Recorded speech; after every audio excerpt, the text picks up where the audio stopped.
इकबाल जी आपने सुन लिया, चाहे राहुल गांधी हो और चाहे आपने सुना अजय माकन को सुना, कपिल सिब्बल भी बात कर रहे हैं और सब तरफ से यही बात है कि कहीं कोई राहत जैसी स्थिति नहीं है। कोर्ट से ना राहत होती है, ना उस पर चर्चा की एक शुरुआत की कोशिश होती है, ना उस पर किसी तरीके से कोई पहल नहीं है, कोई शुरुआत नहीं है।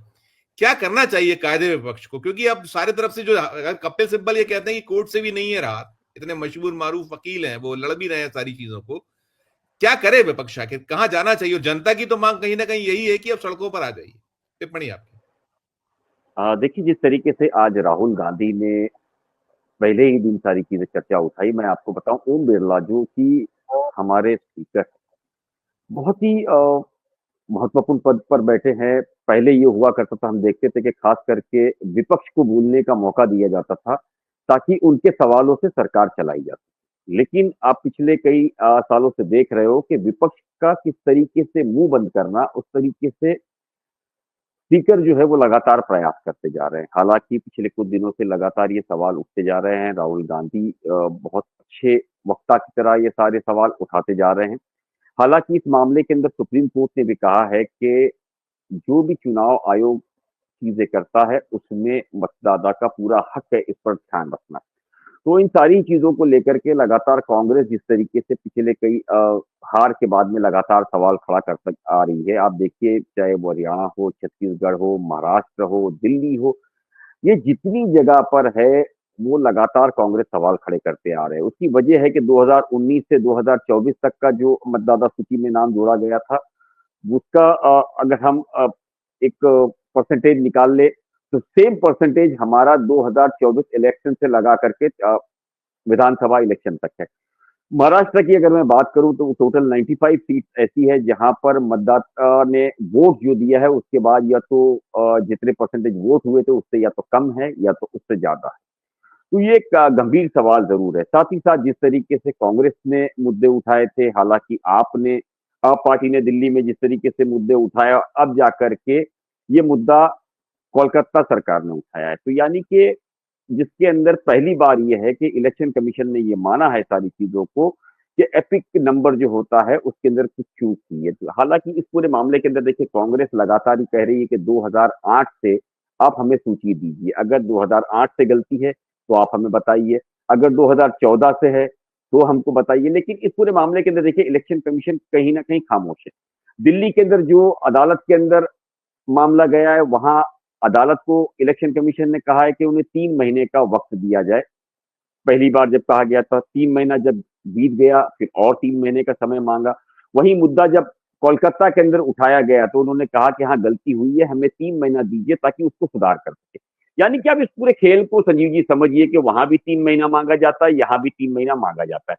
यानी कि वहां फिर सूची सही की जाएगी, उनको पता है कि क्या गलती है, उसके बाद जाकर के यहाँ कांग्रेस की हाथ दी जाएगी। कांग्रेस ने एक्सेल सीट जो मांगी है उसकी साफ वजह यह है कि अगर एक्सेल सीट अगर देती है तो उसके अंदर तुरंत कुछ ही दिनों के अंदर या तो कुछ ही घंटों में ये साफ हो जाएगा कि कितने एपिक नंबर्स या कितने मतदाताओं की सूची जो है वो पूरी तरीके से गलत की गई है।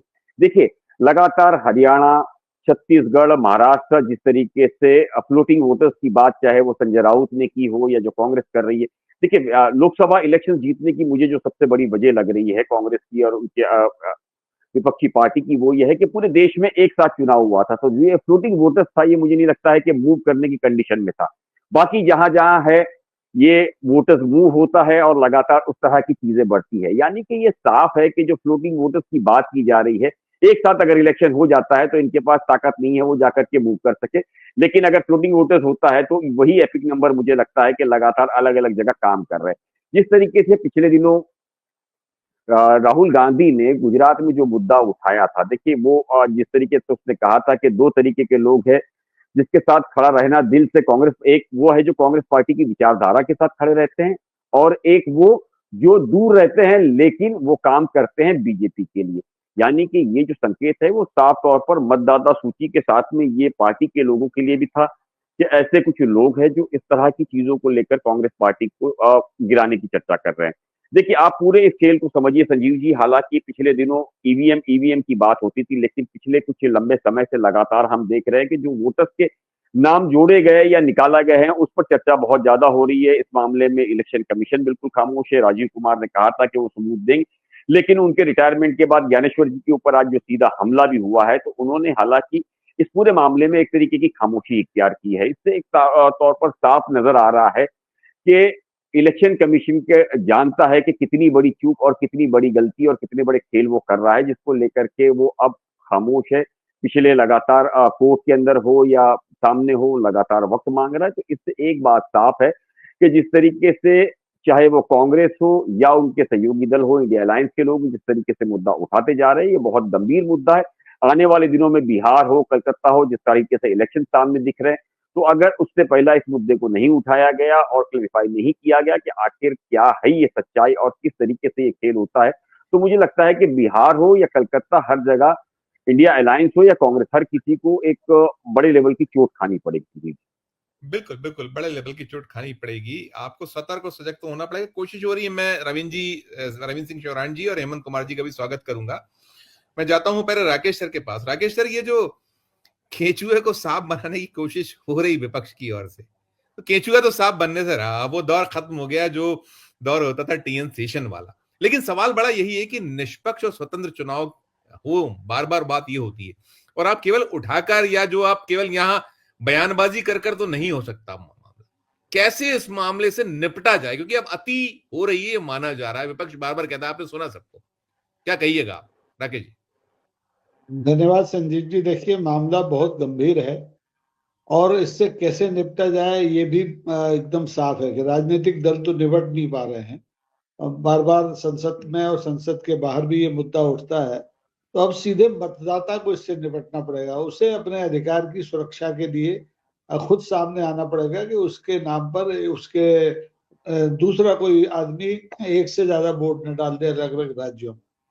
हिंदुस्तान में विसंगति ये है कि इतना बड़ा देश है, 90 करोड़ से ज्यादा मतदाता हैं, और जब मतदाता सूचियों की एक तरह से क्या कहना चाहिए संशोधन होता है, घटाई बढ़ाई जाती है, तो उसमें 13 लाख से ज्यादा बीएलओ काम करते हैं। यानी एक पूरी लंबी चौड़ी फौज है, और बीएलओ को ये धमकियां दी जाती हैं जिला जो निर्वाचन अधिकारी होता है अलग अलग स्तर पर, कि जरा भी गड़बड़ी हुई तो बीएलओ के खिलाफ कार्रवाई की जाएगी। बावजूद इसके गड़बड़ियां हो